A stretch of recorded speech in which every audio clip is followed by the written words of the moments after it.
Hello, all, and welcome to the Triple H podcast. Happy Hour Hoops, your one stop shop for enjoying a cold beverage and listening to our ice cold basketball takes. Lots of NBA today. We have a very special guest, reoccurring guest, some guy named Steve. Stevie is with us, Jake and I, as always. We got trade talks galore today, guys. The deadline was this afternoon.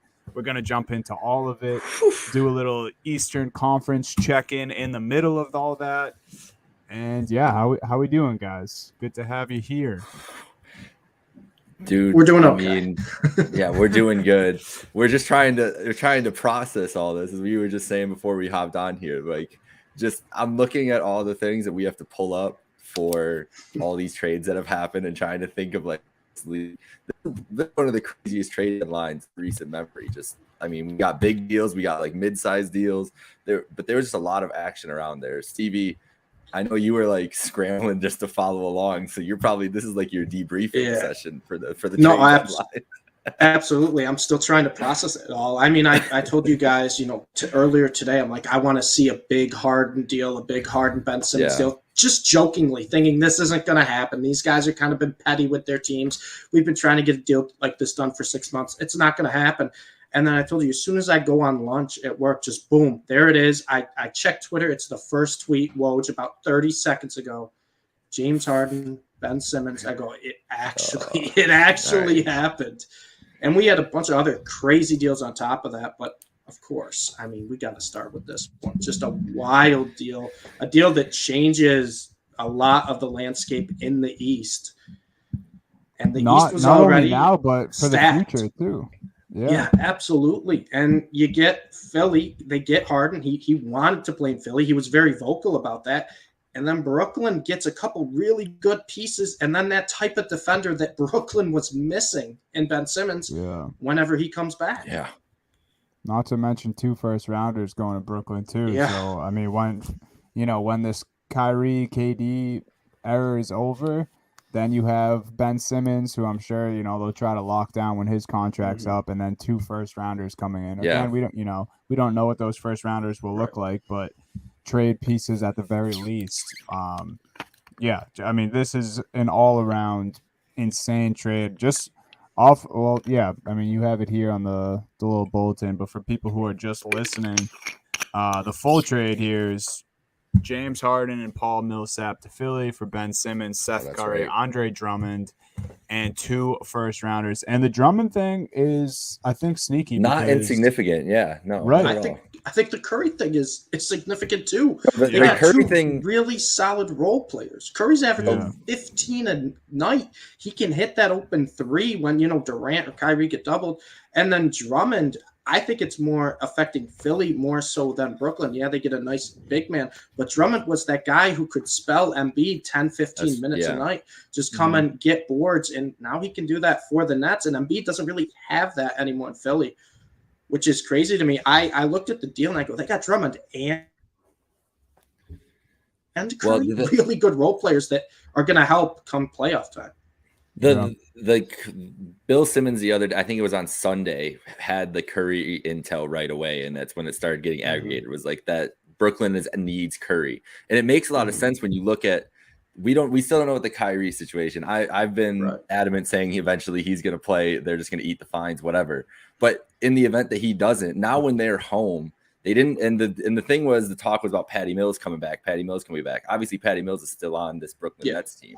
So now, even when you're a home team, or when you're at home, Seth Curry and Patty Mills are at your disposal. And with a lineup, assuming Ben Simmons can come back and be, I don't know, what are we expecting from Ben Simmons? Like, is he going to come back and be normal Ben Simmons? Like, he has to ramp up quickly for playoff basketball, but he's going to be fresh.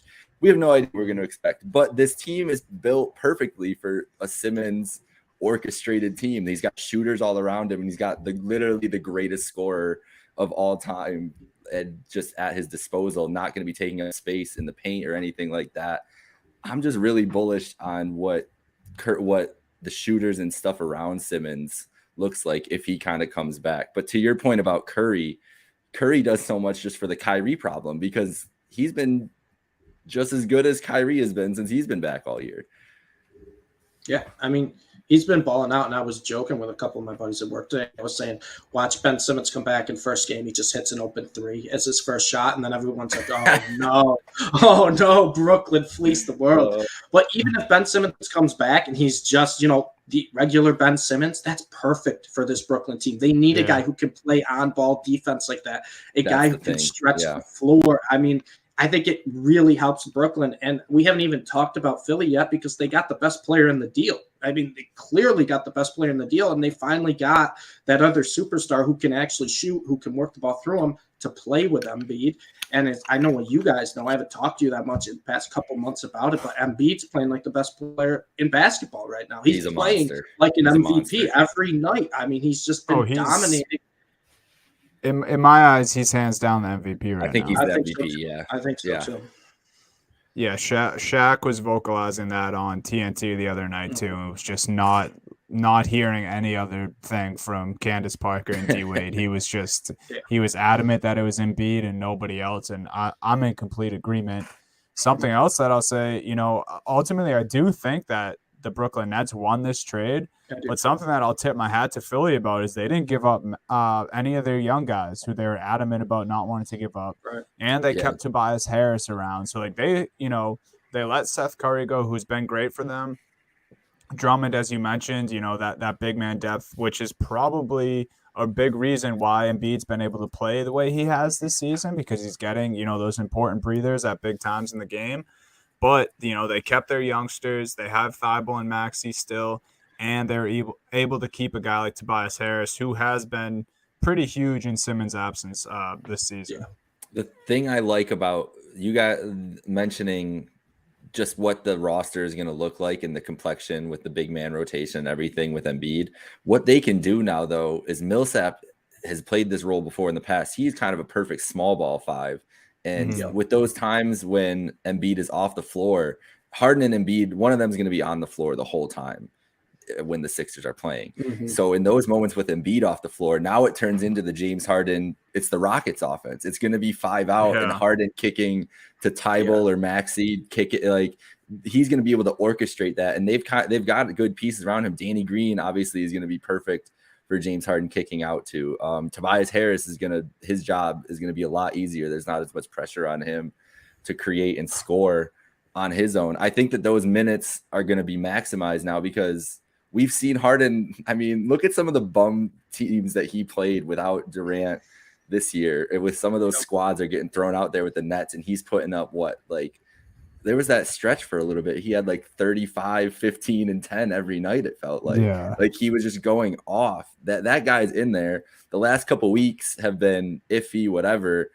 Do we think he probably was faking it and just trying to get out of Brooklyn and he ended up getting it? Who knows to the extent of it, but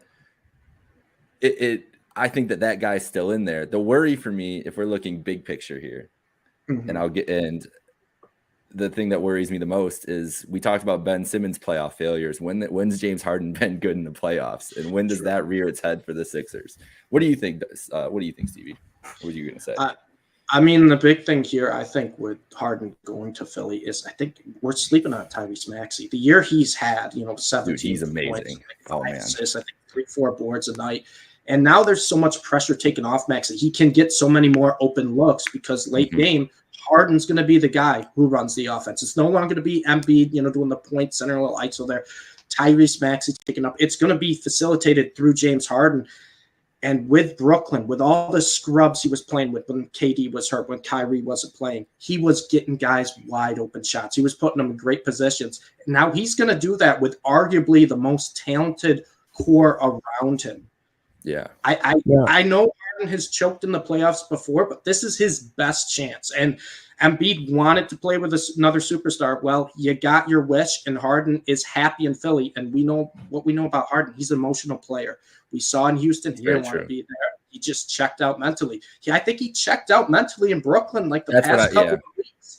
And it now looks like he wants to be in Philly. So go prove it to us, Harden, because at his peak, when he is checked in and he wants to play, he's one of the most talented players in the world. So much pressure off Embiid now because Harden can just run that offense in close games late in the fourth. And what are you going to do? You're going to double Embiid down low because they got a bunch of shooters around, and Harden can get his too. It's really interesting. I think Brooklyn won the deal, but this is one of those rare, huge superstar deals where I think it helps both teams immensely.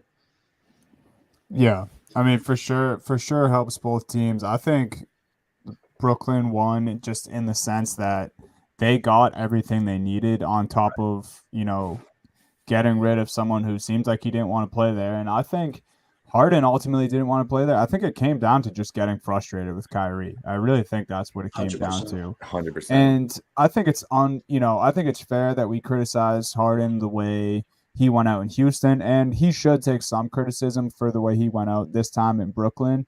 But if you think about it, he was traded to Brooklyn. Like, it's not like that was like first choice. I mean, I don't know if it would have or would have not been his first choice if that was the case before, but he was traded to Brooklyn. He didn't sign up for having, his co-star.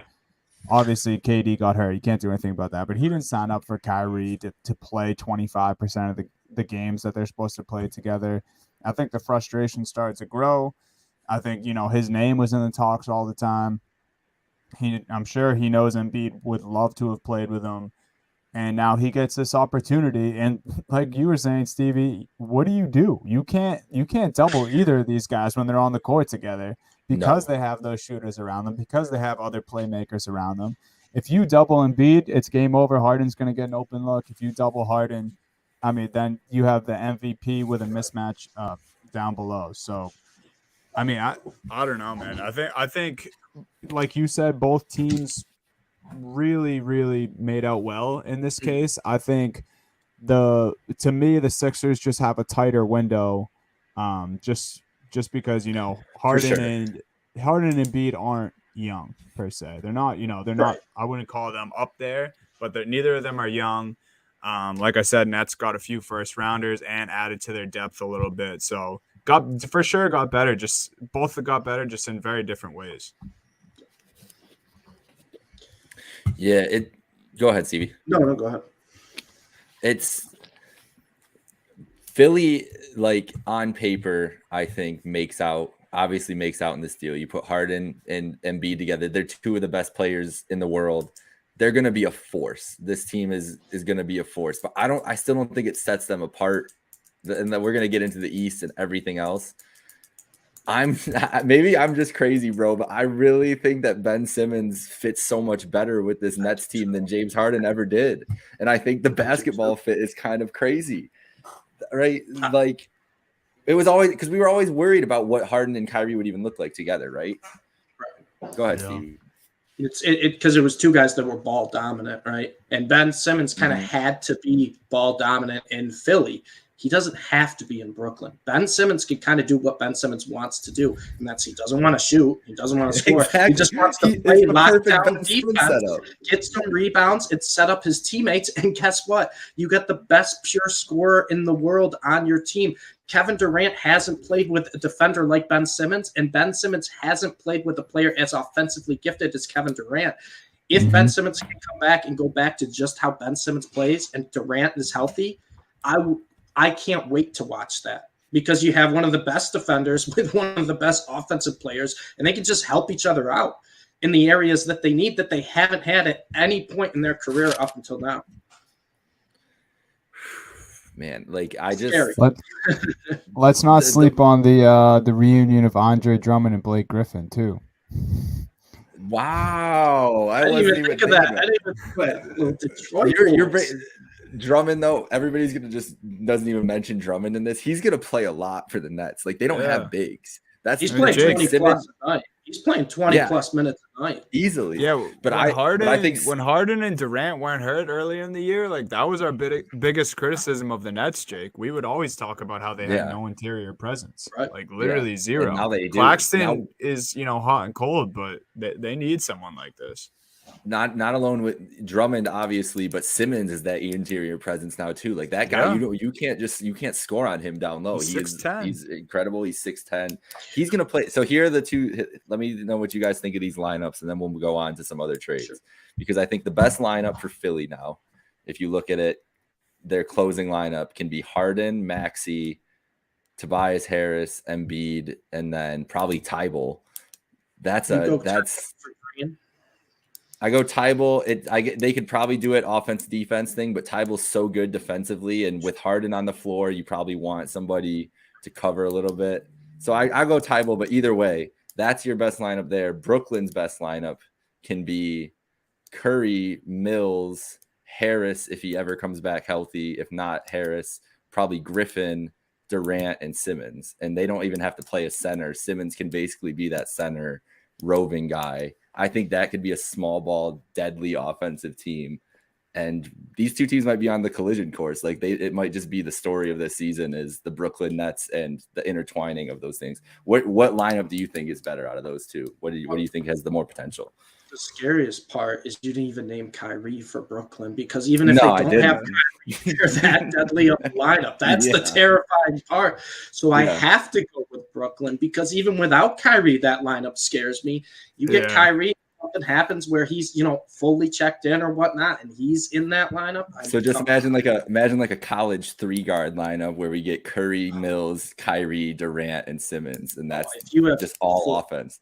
The 4-5 Durant Simmons. I mean, come on, that's like a college basketball type dream lineup right there with the stretch bigs and 3 guards that can all Durant and Simmons Durant and Simmons as a modern 4-5 like small ball lineup is literally the best combination, like one of the best combinations you could put together. If Simmons is up to his peak defensively, like that pairing could be nuts, and it could extend Durant's career. Like because think of how much Durant has to do when we watched him early in the year, like rebounding, like he's down there banging, like he's getting in there with these big 7-footers, these actual centers, and doing him in the playoffs last year, dude, and he was literally doing everything.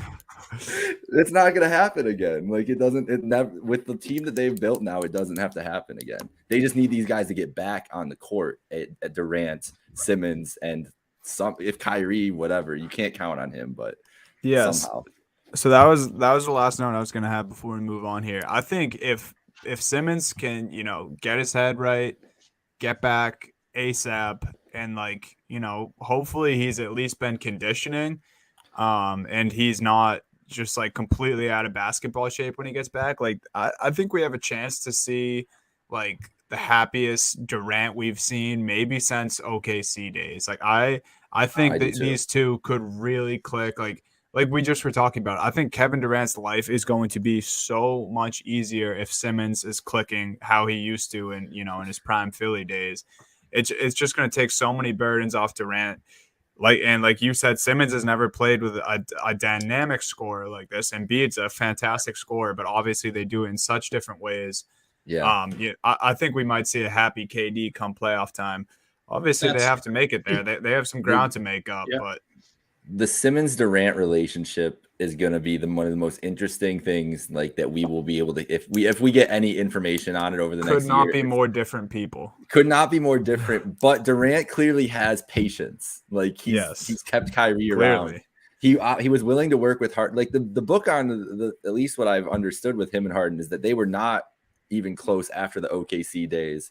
And that they kind of came back together because of this Brooklyn stuff and everything. So it was more like an arranged marriage type deal with that than I think we had let on before. But obviously Durant has the patience, and Simmons is going to have a chip on his shoulder in some sort. I don't think he's like a stone cold killer or anything, but that's what Durant's there for. He's the stone cold killer. But I think he's a guy who can motivate Simmons and kind of like Durant's good with people, it seems like, and good with a great teammate. And I feel like that's a good spot and a great like other superstar for Simmons to kind of be around in this next step of his career, because he's not gonna have to take any of those shots. Like Durant's gonna take everything like for him and to make it work, because he knows he needs to do that. Otherwise this dude is not going to be able to perform. And Embiid, for all as great as Embiid is, and he tried to be good with Ben, they tried to make that relationship work. You could just tell there was tension there all the time for a lot of different reasons. So that's going to be one of the most interesting things to me. What do you got, CB?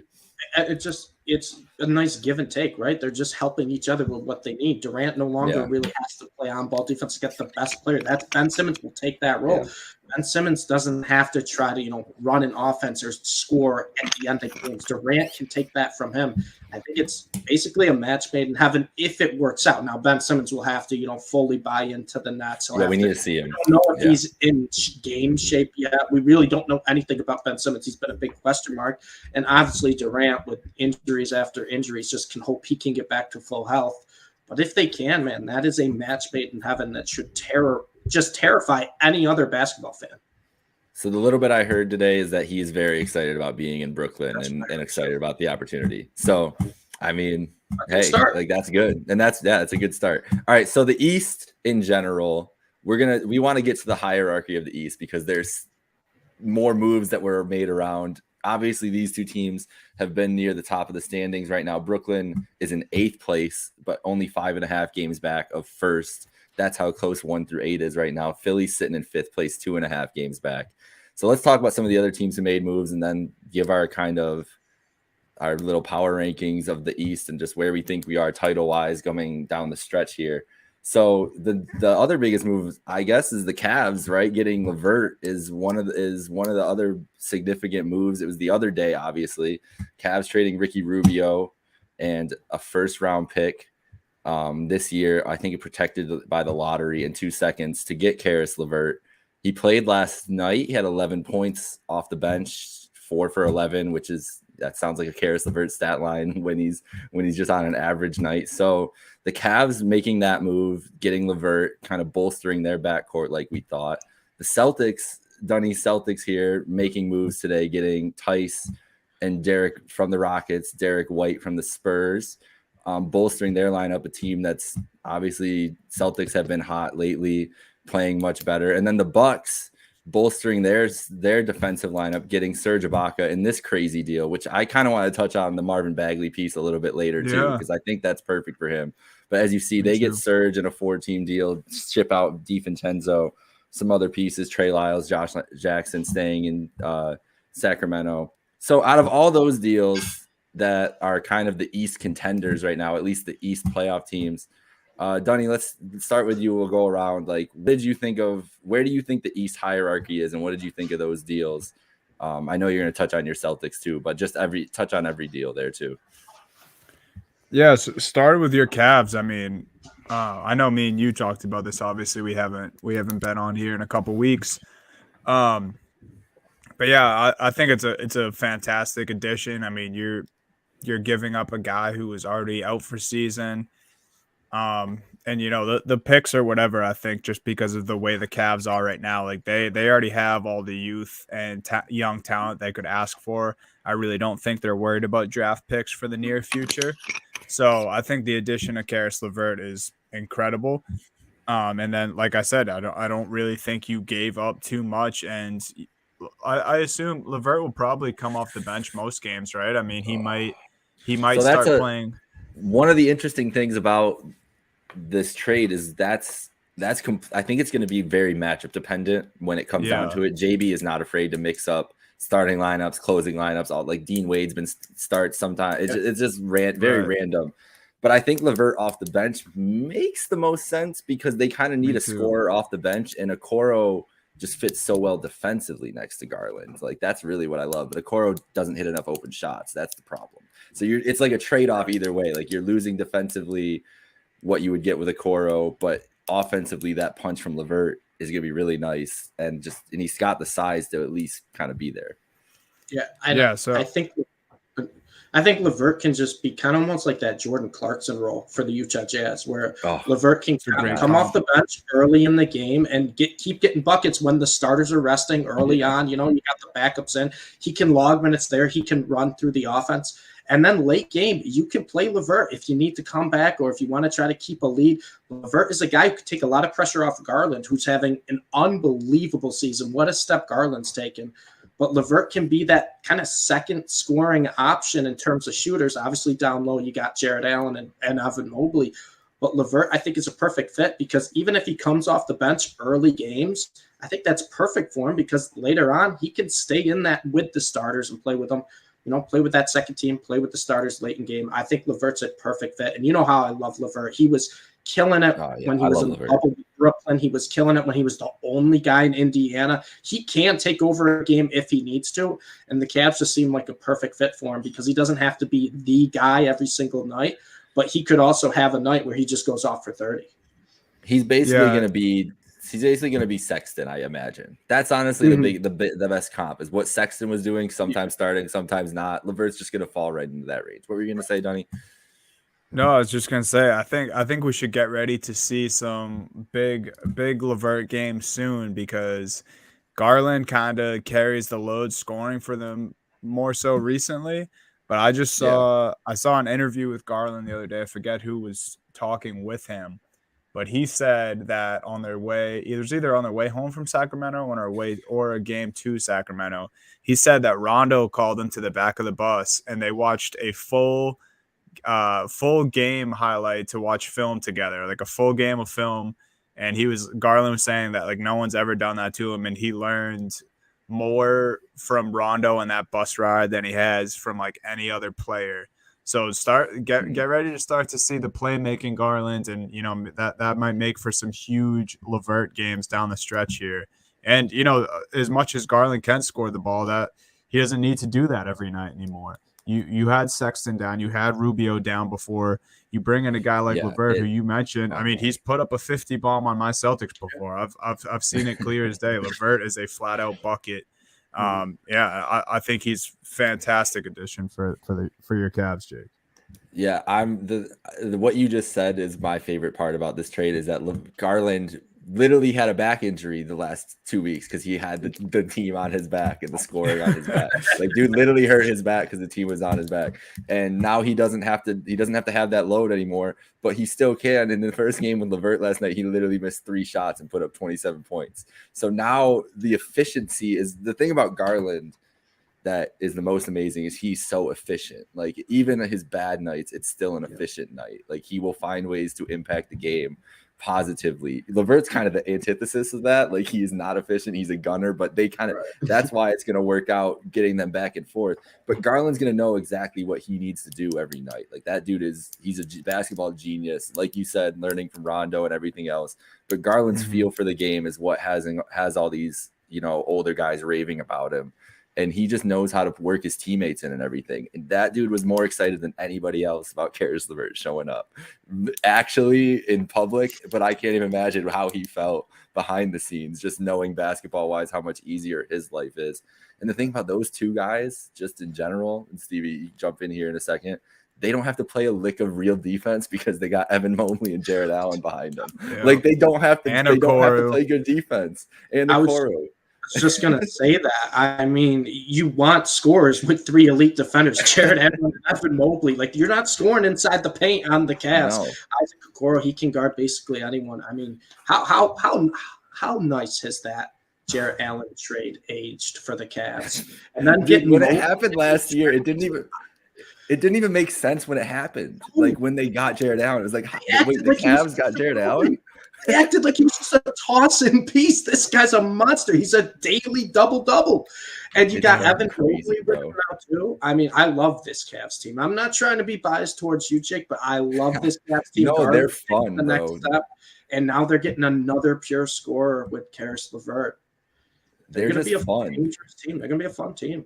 They're just fun to watch. Like, they battle. Like, they're just a blast to watch objectively. Like, I've watched some LeBron Cavs teams that I didn't enjoy as much as this because they were miserable to watch. Like, 2018 was a pretty miserable Cavs team. But let's go to the Celtics. Let's go to Dunny because, well, we talked about the Bucks getting Serge, but the Celtics getting Tice and White, they're one of the best defensive teams since when? What was the date we were talking about? They're the number 1 team since Christmas, right? Defensively, or yeah, I think since Christmas. Since the new year, they're like first in net rating, first in defensive rating, first in points allowed, first in points differential. Bunny, I love my net rating stat here on this podcast. Do you want to know where the Boston Celtics are in the East right now in net rating?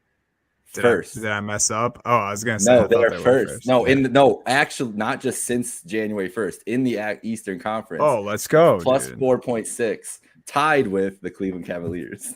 Hey, I can live with that. So I can top live with two net that. rate. But the fact that they're the 7th seed to have the highest net rating in the East just shows how real this team is, I think. So keep going. Yeah, so my Celtics are on a rise, 6-game win streak right now.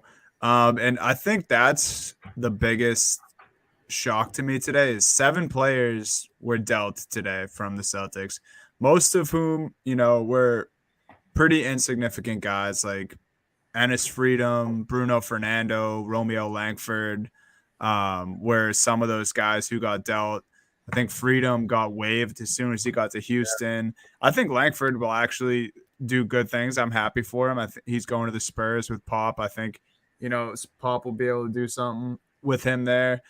Obviously, you lose guys like Dennis Schroeder and Josh Richardson, who were a big part to this team, especially during the recent success we've been having. So that's really the only surprising part is how well the Celtics have been playing and kind of how much they still shook it up today.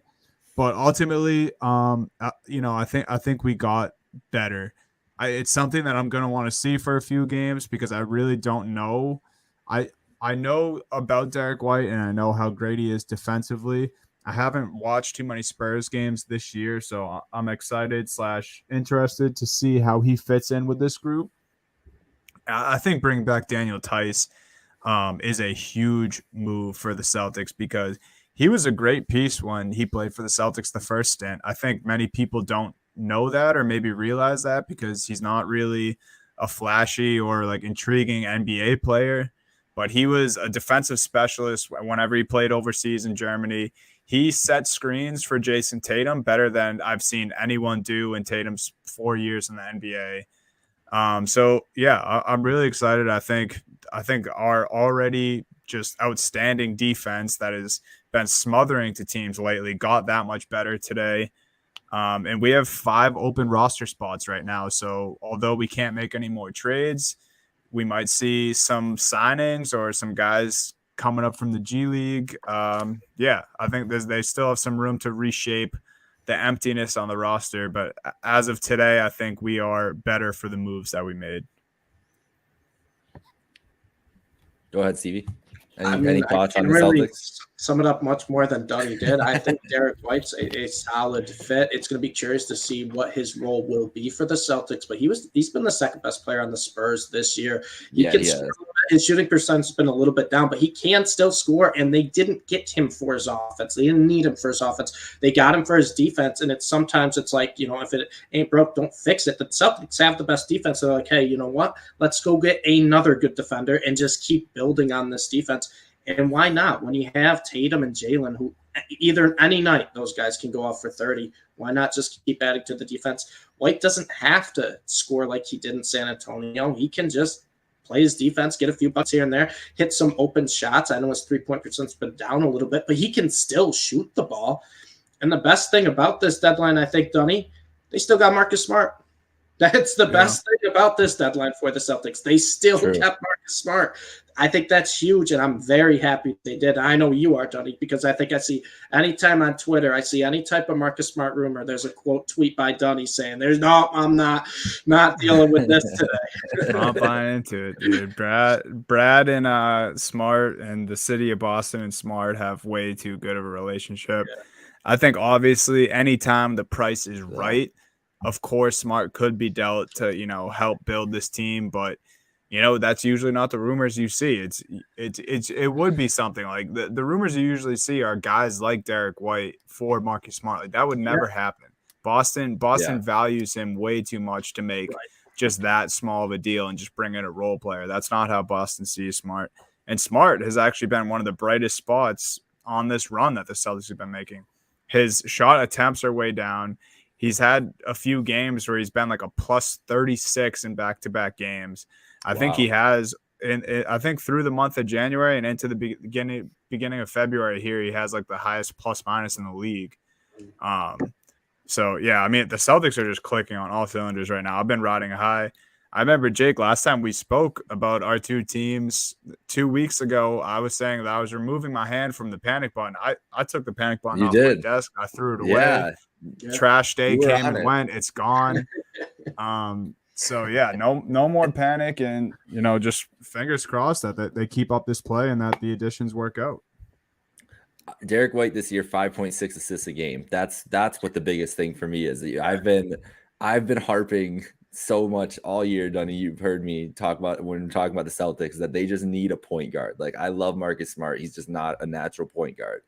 Derek White can be, I don't know if he's still not like, yes, he's a natural, like he is a natural point guard. He's a good point guard. I think that he's somebody that's just going to be able to run offense and take pressure off of Brown and Tatum to initiate themselves. And I think that's just always been the biggest thing with me. He's not an elite level scoring point guard like some of the guys they've had come through in Kemba or Kyrie, but setting the table for these guys. White is a smart player. Obviously, to be trusted with the ball in Greg Popovich's offense is a big deal. And I think Ime's ties to Popovich and everything else, probably knowing that with the responsibilities he was kind of given in San Antonio, Pop wouldn't do it if he didn't fully trust that guy. And now Ime has that guy and has that trust in him already. I think that relationship goes a big way with kind of where they see him and the kind of the type of guy he is.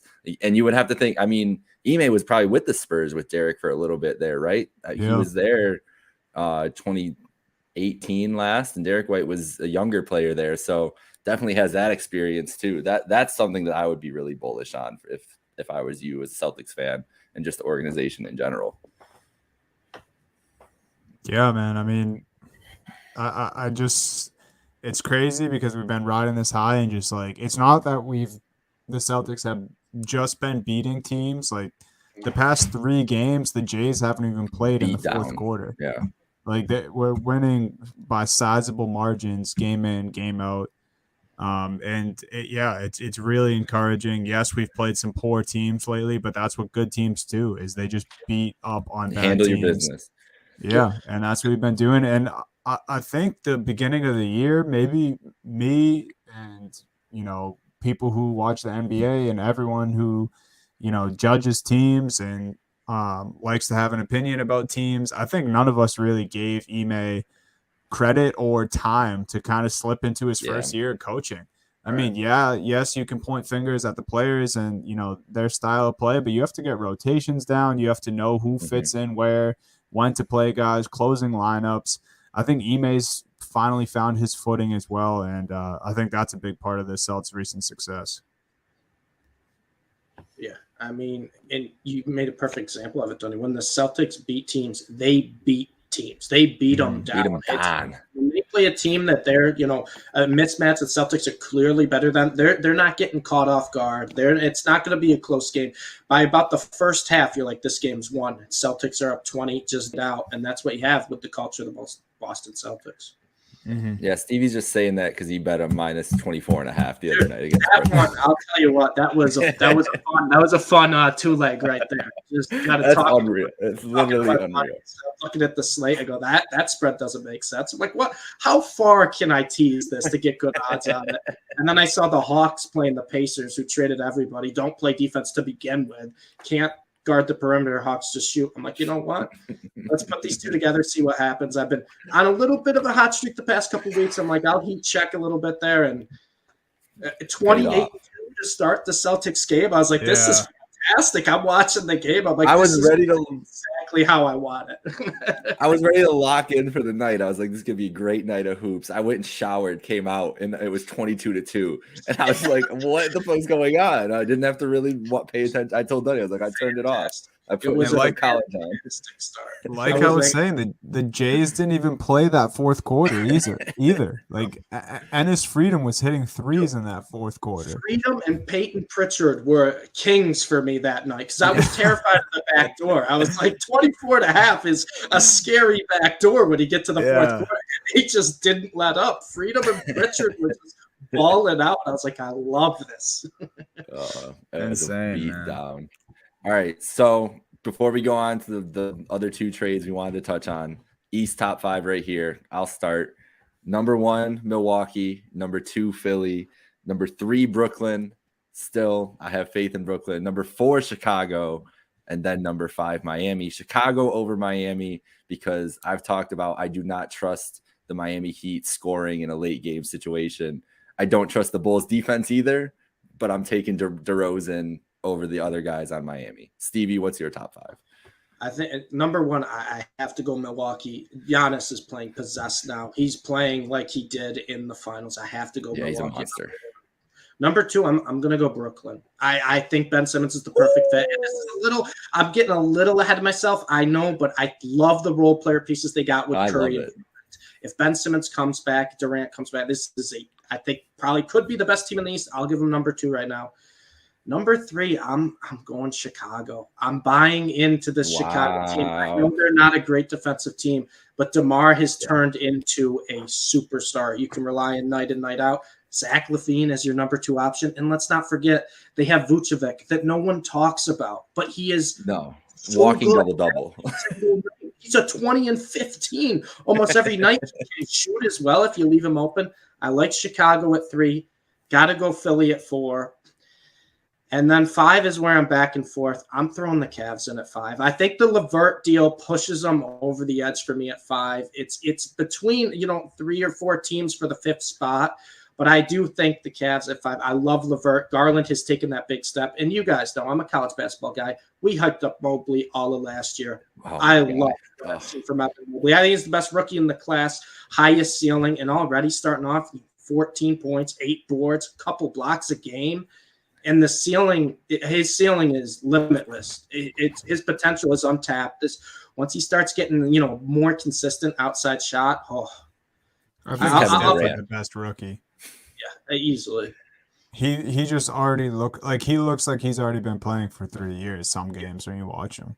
No, he's I think he's literally not a rookie. It doesn't make sense. No. You give him a couple of years, he's going to have like Anthony Davis type offense, I think, in a couple of years. I mean, his mid-range is already pretty juicy, dude. And that was AD's bread and butter when he came into the league. What's your top 5, Donnie? Career path is Anthony Davis, which is wild. So I have. I'll take that. I will take that. Go ahead, Donnie. I have the Milwaukee Bucks 1, Philly 2. I got to respect Embiid there. Miami Heat number 3. I just think they already have that 1 spot secured, and they haven't had Lowry for months. Yeah. Like they're playing this well without a guy like Kyle Lowry, who not only can score, but he can shift game with energy. He can play make. I saw a thing today, the Miami Heat starters, their starting 5 has only played 17 games together this season, and they're the number 1 seed. That's a big stat. Brooklyn at number 4, just because obviously their talent, they could easily be number 1 in this power ranking, but let's not forget the facts here. They're in the play-in game right now, and Kyrie can play like 20% of the games they have left. We have no idea what it's going to look like in the playoffs, if he's going to be able to play home games. We think that he should be able to by that time, but that's not a given. It's not a given, I don't think this is going to happen, but it's not a given that Simmons gets on the court right away. It sounds like he's optimistic, and his agent and Kevin Durant are all, trying to work that out, and he should be on the court sooner rather than later, but that's also a big question mark. So that's why I have Brooklyn at 4. And then 5, I wanted to give to the Cavs, but the way Stevie was talking about Vooch and DeRozan, I got to give it to the Bulls. Recency bias right now. But I honestly think if we went another spot, I would give the 6th spot to the Cavs over my Celtics right now. So that tells you what I think about your Cavs, Jake. Stevie, talk about Mobley more so you can convince Donnie to put Cleveland in. See, I have to give the Bulls just a little something extra too. Ayo Dosunmu filling in has been fantastic. Oh man! And let's not forget too. I mean, this Bulls team is super deep. They have guys off the bench who could score. I mean, you have Kobe White coming off the bench, Lonzo Ball. And that was something they were getting. They were getting a lot of shit for that coming into the season, that they weren't deep. Yeah. And they kind of proved the haters wrong on that. Yeah. And Patrick Williams isn't even on this roster right now. If they get Patrick Williams and Lonzo back by the playoffs, I mean, come on now. That's a deep roster. And I know DeMar has struggled in the playoffs in the past, but he just looks different this year. When I watch DeMar this year, it's different than previous DeMar years. And DeMar, I think, has always been kind of underrated, underappreciated his whole career. This year, he just looks like a guy who I can take over any game I want. And that's what you need come playoffs. You need that type of star power. I think DeMar has that, and that's why I like the Bulls. Yep, he is. The thing I was gonna mention this earlier. We were mentioning all the other East teams and hyping everybody up, is that DeMar is keeping all the receipts of everything he's seeing today, 100%. And he's getting a bigger chip on his shoulder now with the way the Eastern Conference is. All this talk about Brooklyn, all this talk about Philly. Oh, look, the Cavs got Karis LeVert. Oh, Miami is getting everybody healthy. Like, DeMar is literally internalizing all of that, and this just might be his run.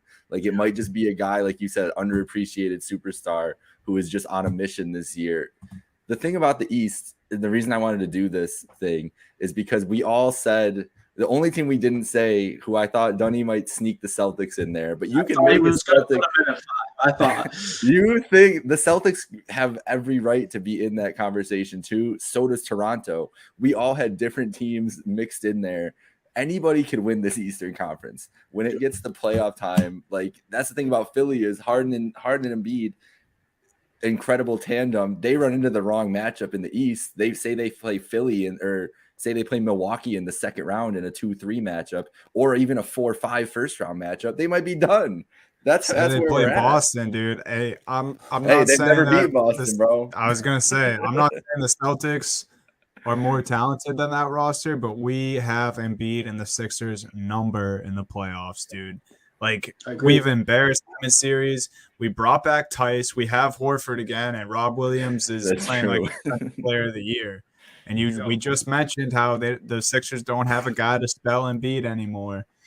Yeah. If you can take Embiid out of a series, which I don't know if you can, because he's playing like the Incredible Hulk right now, but just, you know, I thought it was unfair to put the Celtics on this top 5, and I stand by that. But I forget who said it on the TNT broadcast the other night. It might have been Stan Van Gundy calling the game. But he was saying, you know, of course the Celtics are still in the 6-7 spot right now in the Eastern Conference. But he was saying kind of what we're saying right now. Like, if the Celtics find any of these teams in a playoff series, like, you can't say that they lose a 7-game series just based on who their opponent is. They could be the 2 seed like next week, the way things are going right now. They're 4 games out of first right now. Like, they could literally be the 4th place team is 1 game out. Like, Cleveland is 1 game out of first place, and they're in 4th place. It's fucking nuts. They just keep winning. The top teams just continue to win. They do.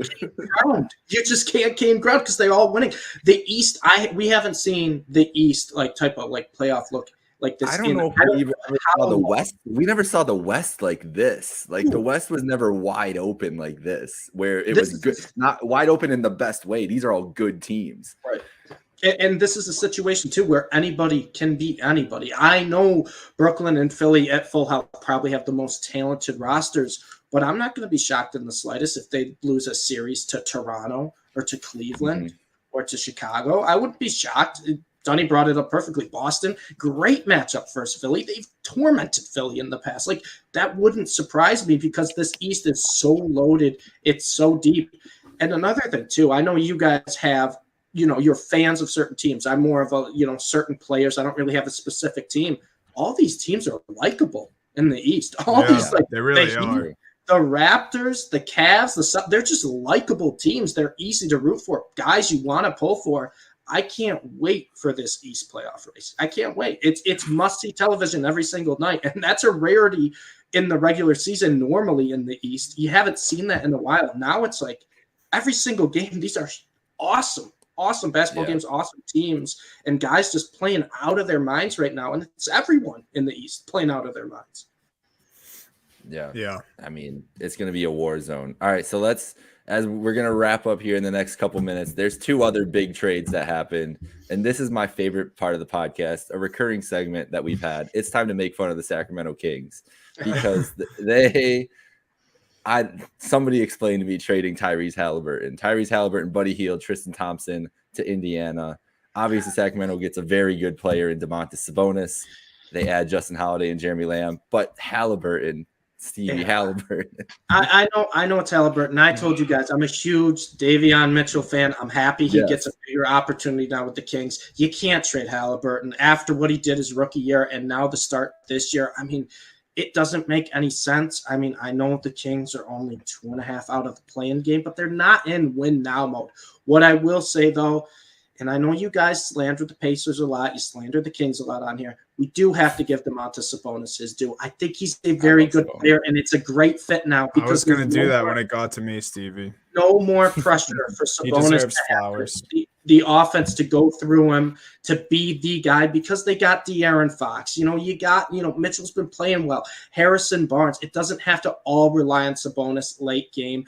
And he can do what he needs to do for the Kings. They needed a big man. Yeah, they needed defense. Sabonis, not a great defender.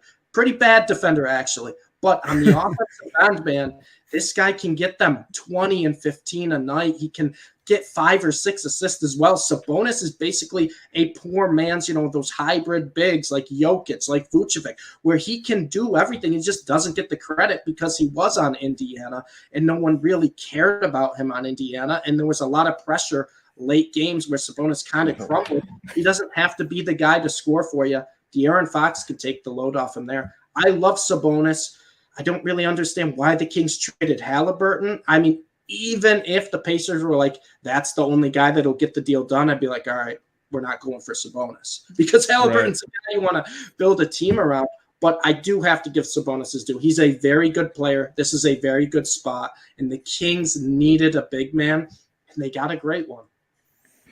Yeah, I could not agree with you more, Stevie. Like, I think as much I think Sabonis's name is getting dragged through the mud in this just because of how bad of a deal everyone thinks that the Kings made, which they did. I think it was a bad trade on their part. But that's Sabonis he didn't do anything wrong. He played his heart out every night in Indiana, and then he helps the Kings get a win last night, his first game there. Yeah. 7-point dogs. They won outright. Sabonis 22 and 14. That's all you want. It's kind of cool too. I'm already seeing a nickname. I'm seeing Fox and the Ox for Sabonis. Oh, I like that. I like that. It's pretty sick. That's a solid one. But yeah, Sabonis deserves his due. But for me, it's just, we already talked about how egregious it is that you give up on a guy like Halliburton. I read somewhere that they told Halliburton 2 weeks prior that he would not be traded. He cried when he found out because he gave his all to the city. We mentioned how good he was his rookie season, how well he was playing this season. Yeah. And you essentially get these guys back. I think Buddy Hield's a free agent, or going to be a free agent. Tristan Thompson. Oh, wait, no, I'm reading Buddy after next year, I think. Yeah. So Buddy's around. Yeah. He'll be there in Indiana. And then I think Sabonis for the Pacers, though, he only has 2 years left on his deal. Sabonis for the Kings only has 2 years left on his deal. Maybe he finds a liking and him and Fox create this bond, but they've had trouble keeping guys around in Sacramento, and they have been real, real bad. it's not out of the question that Sabonis walks after 2 years. So you may have just gave up a franchise guy in Halliburton who you could have had for, 6, maybe 8 years even after his rookie contract if you sign him for 2 years of Sabonis, which again, this isn't his fault. He's not a bad player like we were saying. But he could easily walk after these 2 years, and then you're kind of left with nothing. I think a quick question for you guys. If you were the Kings, and obviously they traded Halliburton, would you have rather had at this point in time Fox or Halliburton? If it had to come down to one or the other. I would rather have Halliburton. That's what I'm saying. Even Fox, I'm like, I'd probably. And Fox is supposedly unhappy. And that was the thing coming out, was that Fox was unhappy. He didn't want to be there. All this stuff. As far as I understood, I think everyone was. Bagley was for years. He finally got out. Well, you guys said it. Stevie said it a couple minutes ago about Sabonis. No one paying attention to him in Indiana. Well, I've got news for you, Domantas. You've never been to Sacramento. No one's paying attention to you now. I forgot. I didn't even know he debuted last night. I have no idea. Wasn't even paying attention to the Kings. I was watching highlights this morning. I was like, "Oh, Sabonis!" He called out. He looked good. Yeah, he did. The Fox and the Ox, baby. Let's go. So giving up an asset like Halliburton, Dunny, you made the thing that you could have a guy. He's cost controlled. You basically have team control for 6 years. You're a small market. You don't get those guys. Sabonis is more of a He's established. He's an established star. You can market around Fox and Sabonis as your tandem, like ticket sales with these smaller market teams. Like somebody, I think it was Wosny Lambrey made a good point in the podcast I was listening to earlier. Sacramento's doing this to get the 10 seed. Like they're doing it to make the play-in, to try to make the playoffs. No, like as crazy as that seems, that's what these teams, some of these smaller market teams, like that's what they live for. You get that playoff revenue, you get those playoffs. The Kings have not made the playoffs in ever. They're just trying to maximize on a roster, and these guys are kind of ready to win now. Yeah. It's crazy too. They're 15 games below 500, and they're 2.5 games out of the 10 seed. That's gross. Just absolutely wild. Hey man, no one's tanking anymore though. That's for damn sure. Like they're going for it. That's where I'll give the Kings credit. It's awful that they traded away Haliburton, but I do give them credit that they're actually made moves at the deadline. They didn't just sit on their thumbs. They're like, hey, let's actually try something. We need a big. Let's go get a big. If we have to overpay for him, so be it. And they overpaid, but at least they tried to do something. All right, as we're wrapping up here, the last trade we have to talk about, we got to pour out for McCullough and the Trailblazers. CJ going to New Orleans, Larry Nance Jr., I should have put, not his dad, and Tony Snell going there. Josh Hart, Tomas Satoransky, and Nickeil Alexander-Walker, who ended up getting moved in a trade later on. After that, the biggest thing is CJ McCollum officially getting traded from Portland. I think we could talk about the impact with New Orleans. We haven't seen Zion play all year, but a Zion, CJ, Ingram trio, if all healthy and playing, is kind of interesting in the way the West is playing out right now. But let's talk about it from a Portland standpoint. Dunny, what does this mean for Damian Lillard? Because they basically shipped off the whole roster the last weeks between Norm Paulo and Robert Covington getting traded to the Clippers last week as well. So what does this mean? What's good with Dame? You know what this means is that every girlfriend out there who's looking for a boyfriend, try to find someone like Damian Lillard, because even after all this, he still says that he doesn't want to be anywhere else except Portland. Yeah, like they literally carved out the entire team around him, all the skilled players, all the talent around him, and threw it in the garbage. They got rid of literally every talented guy around him except for Anthony Simons. And essentially got nothing in return. I mean, the biggest name they got back during these deadline moves was Joe Ingles. And what do you know? He tore his ACL last week and he's out for season. Yeah. So what it means for Portland is it's a disgustingly huge rebuild coming soon. Dame's getting older every day. He's currently not healthy. And I mean, that's about where I'm at with Portland. I really have no idea. If Dame wants to stick around for another rebuild, I absolutely salute him. And I love when superstars stay loyal. I can only hope that the Jays have this attitude down the road in Boston.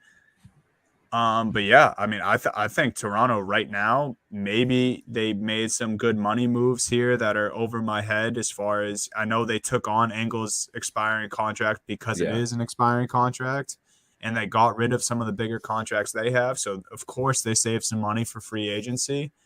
And I think they did acquire a few draft picks during all of this, but just as far as the state of the Blazers right now, I mean, we were laughing at the Kings and the Pacers. The Blazers are gross right now. Yeah. I mean, they've had a lot of unlucky stuff this year, too. Nazir Little was finally starting to play well. That he's out for the year. Yeah, I mean, he's talented. A lot of unluckiness with the Trailblazers. And I feel for Dame, man. Dame is the one guy, like, if at the end of this year he's like, I want to go somewhere else, I'd understand. I'd completely understand with Dame. And I would have understood last year. There's not many players in the NBA I would like to be on a super team or have a chance to win a ring more than Damian Lillard. But I feel like he's just too loyal. I think he's just going to stick with this team, and it sucks, man. I mean, when he's healthy, he may go for 40 a night and just they'll lose by 20. But, I mean, either way, man, he deserves better. That's all I'm going to say about it. Damian Lillard, the player he is, the guy he is, he deserves better than this. Don't get him stuck on a rebuilding team again, man. I don't even, I'm trying to think of like trades, and I don't even know like who would be looking at Oklahoma City. They're the team that I think of for the next big trade because they have a 578 draft Him and picks. SGA. I mean, that'd be a better tandem than with McCollum, honestly. And then they could add around. You got Dort, everything. I don't really know what the place is though, because it was Philly for so long, and Philly's obviously out of that market. It'll be interesting. I mean, I guess the Knicks are always the team that's lurking for a big point guard. Pour one out for the Knicks too this year. Oh.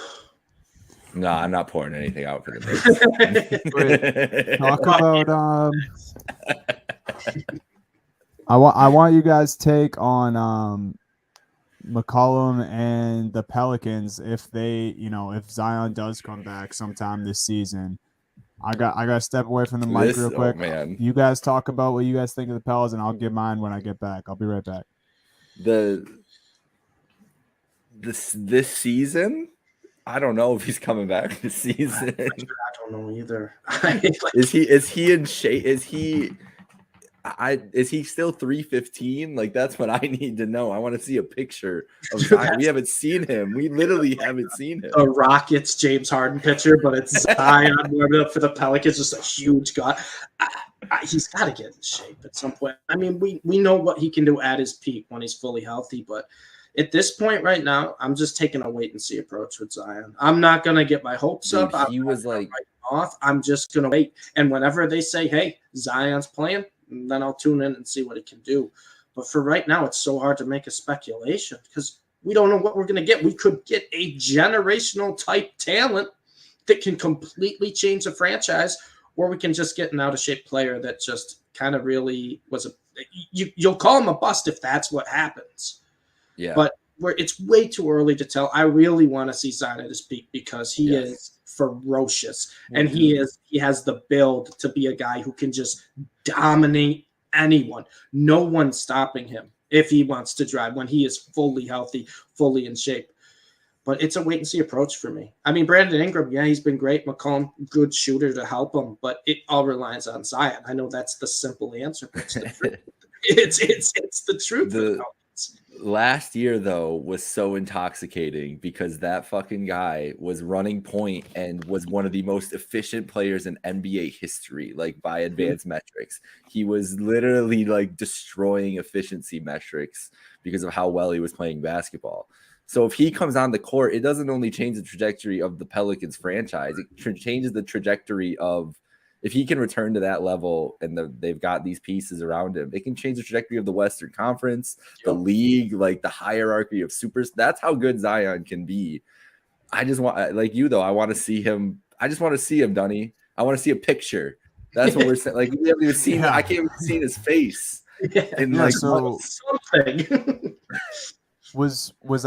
Have they already shut him down for the season? Was I wrong on that? They haven't said it's anything. Still up in the air, yeah. Okay. It's still. Remember when it was sick? Remember when it was like first 2 weeks of the year, and everybody was like, "No way, this is gonna last 2 weeks," and we're still at the trade deadline and haven't seen him. It's every 2 weeks they have an update that it's going to be another 2 weeks where they're reevaluating. They're like, all right, in 2 weeks he'll be reevaluated. Then 2 weeks later, it's like, all right, 2 more weeks. It's just endless 2 weeks with Zion. Well, it's because they're like, all right, Zion, for 2 weeks, don't eat Five Guys. And then they check in and they're like, he ate Five Guys. And they're like, all right, another 2 weeks. But realistically, I think Zion stuff aside, as much as the Pels definitely won this trade, I don't even know if it makes all that much sense to me. I feel like they have a guy like Devontae Graham. To me, CJ McCollum is like a step up to who Graham is. Yeah. I mean, he's better. Yeah. Oh, he's for sure better, but like he's just a score first. He can play make, but he's for sure a score first guard. Obviously a little undersized. That's never really held him back, but I just don't know. I mean, it's an exciting big three if Zion can get back on the court with Ingram, McCollum, and Zion, but I don't know how much it really moves the needle for this team as far contention wise. I mean, it's not like they have a big who's jumping off the page, and like you said, Zion can be one of those generational talents, but like, are we really going to see that? I don't know.